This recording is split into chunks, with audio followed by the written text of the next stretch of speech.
First, charges. This morning, 2 juveniles were taken into custody by the Tennessee Bureau of Investigation on allegations of aggravated arson relating to a fire that originated in the Chimney Tops area of the Great Smoky Mountain National Park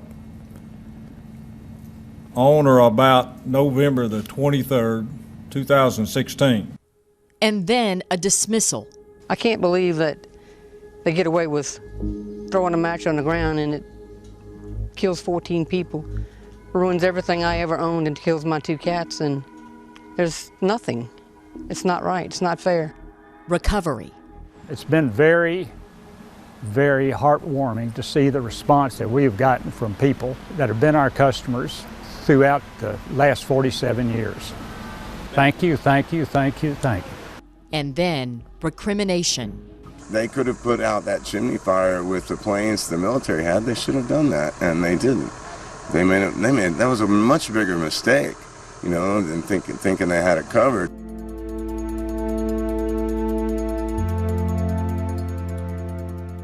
As devastating as the November 2016 wildfire disaster was for Gatlinburg, the ensuing months offered little good news and a lot of heartache.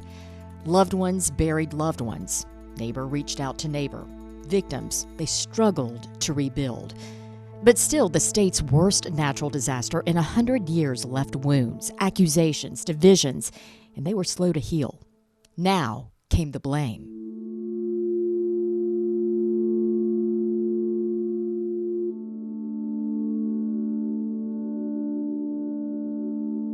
Fire rained down from the hillside beside the motel. Like a bunch of embers falling from the sky, huge, looked like lava. Every minute and second counts for people fleeing for their lives.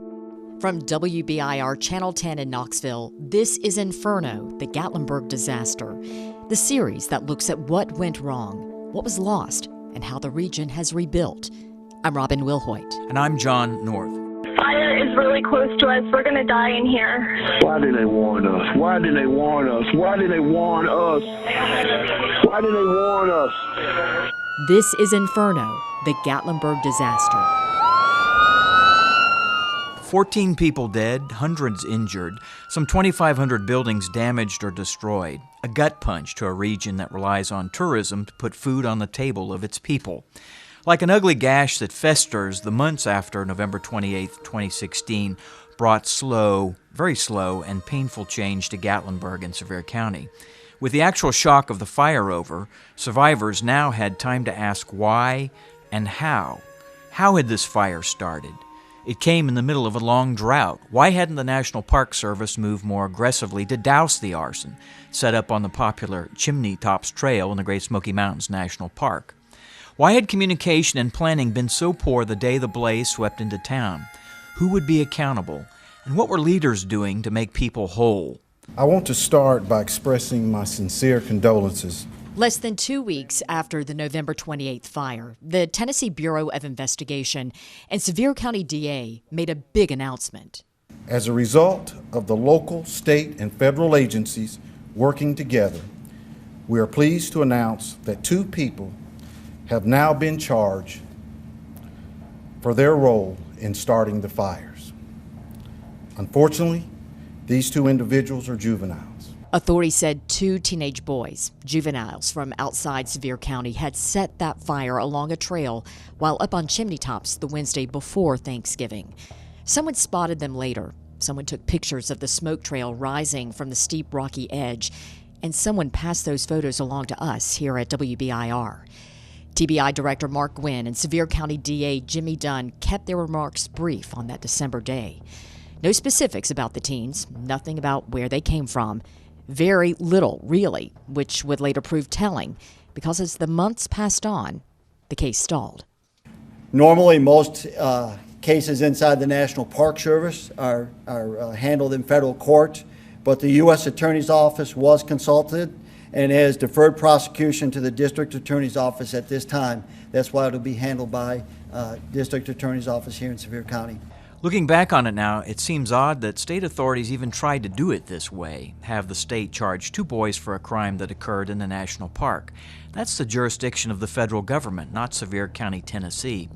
Nevertheless, additional charges are being considered, and all options available to the state when dealing with juveniles are on the table, including the possibility of seeking a transfer of these juveniles to adult criminal court.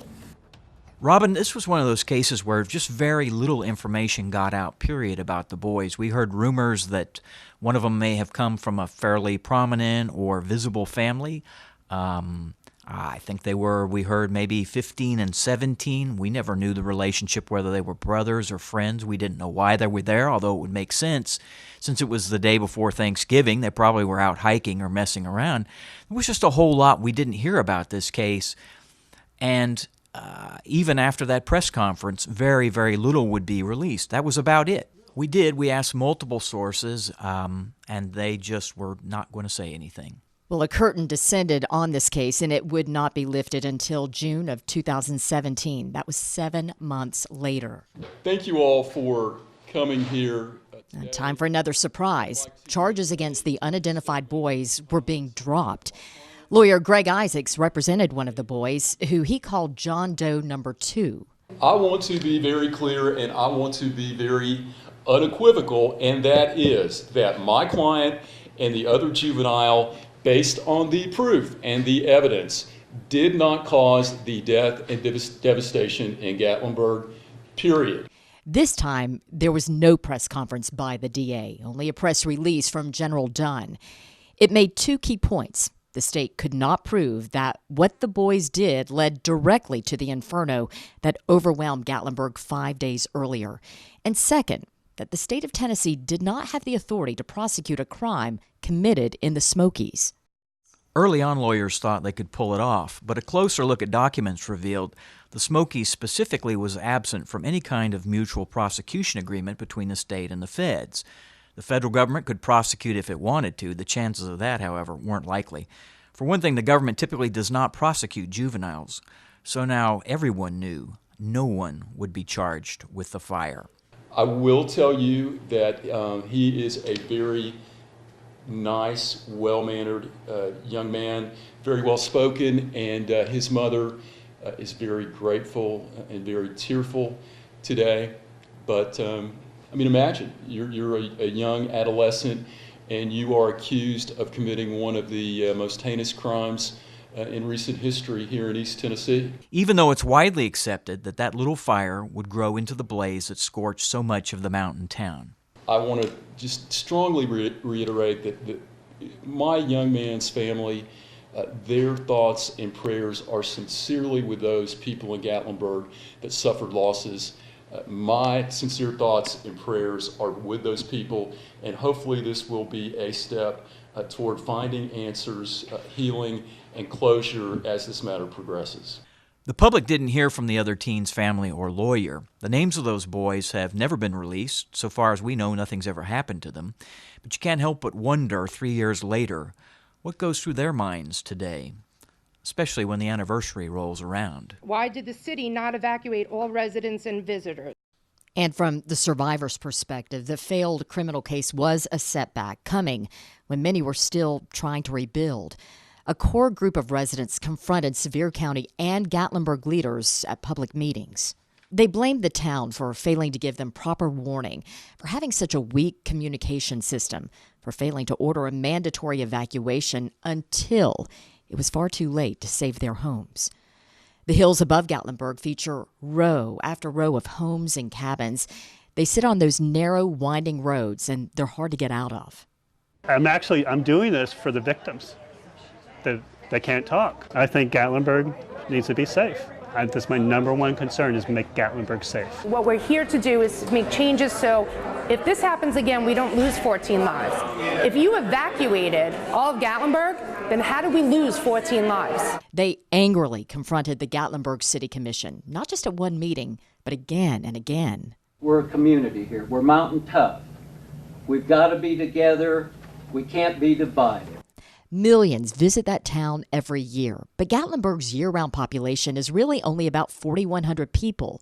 Old-timers know everyone around here. This is a place used to rallying around the tourism dollar. It's an industry that puts dinner on the tables for so many residents.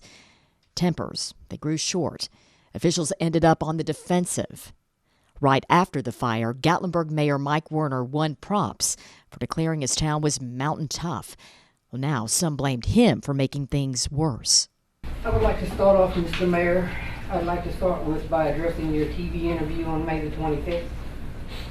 You said if you would have lost all of our only industry, things would have been a lot worse.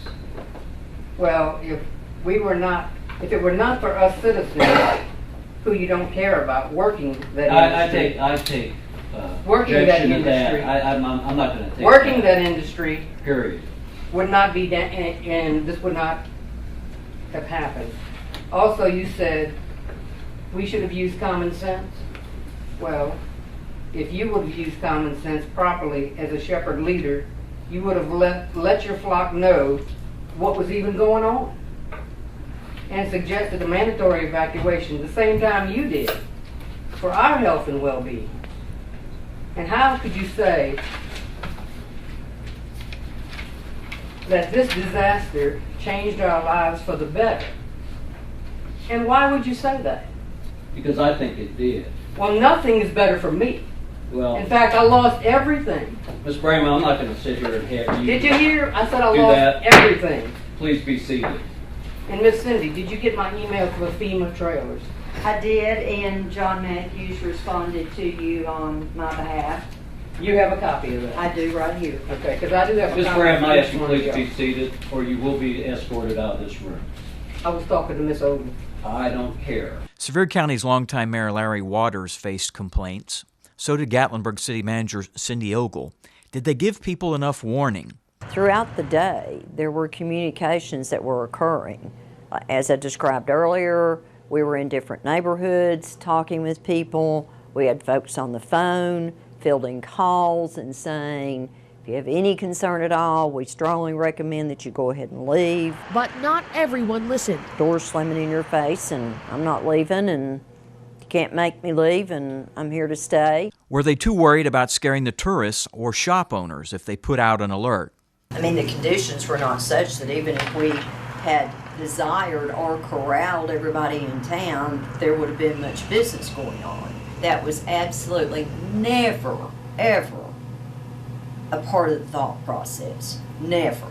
When authorities finally did issue an alert, Mayor Waters said it failed to go out.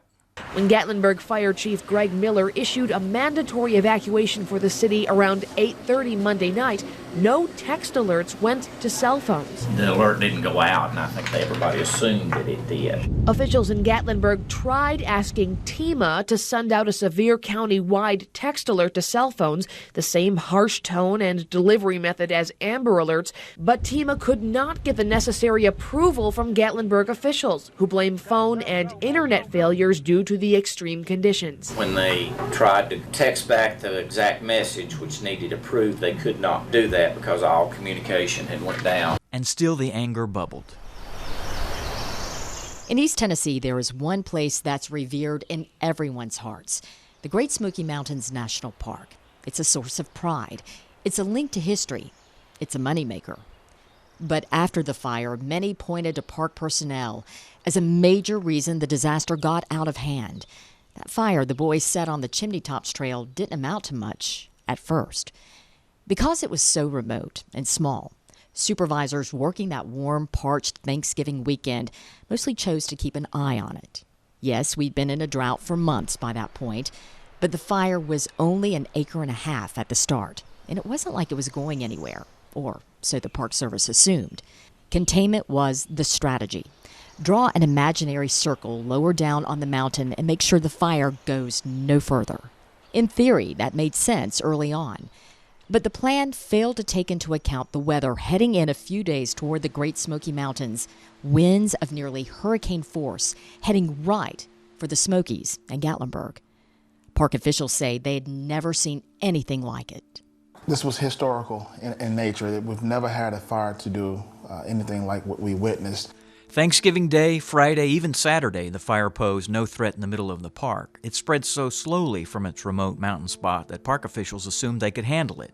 Who knows, it might even burn itself out. That was a flawed assumption. The fire started off, as we say, very small. It was a creeping fire because of the thick duff that's on the park floor, right? All those years of leaf litter that builds a big mat, if you will. So that fire was burning very slowly. I think over a 2 or 3 day period, it got up to maybe five acres. And so it really didn't spread until that Sunday when the winds really came in much earlier than anticipated. On Sunday, conditions changed. The humidity dropped. A so-called weather inversion lifted. That allowed the flames on Chimney Top to spread faster. Aircraft were called in to drop giant buckets of water to try to stop the fire from advancing. It wasn't enough. Sunday night into Monday morning, winds kicked up and they refused to abate. The fire started moving toward Gatlinburg at a faster and faster clip. It was getting out of control. Much too windy to try any more water drops with the helicopters. By lunchtime Monday, that was November 28th, flames were skipping whole sections of the park and they were heading straight for the quaint tourist town. Wind gusts reached 87 miles an hour, trees down power lines, sparking fires on their own. Blazes broke out elsewhere in Sevier County. The smartest thing to do? Run for your life. After the disaster, the U.S. Department of the Interior launched an investigation of the fire and how it was handled. Nearly a year later, the public finally got to see the report. Among the team's findings, the park's communication system didn't integrate well with other area departments. Area first responders needed better radio equipment. Planning and preparedness were poor when disaster struck. Authorities needed to be more proactive about managing dead and dying trees and brush. Park Superintendent Cassius Cash said the Park Service had learned valuable lessons. This would not be a document that sits on the shelf and to collect dust. How could the Park Service let people down? It's a question that lingers 3 years later.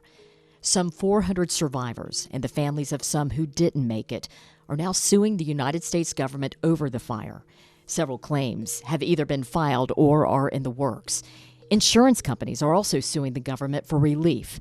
The lawsuits seek millions in damages. They argue the Park Service failed to do its duty to address the fire before it got out of hand. Park personnel, in short, were negligent, the plaintiffs allege.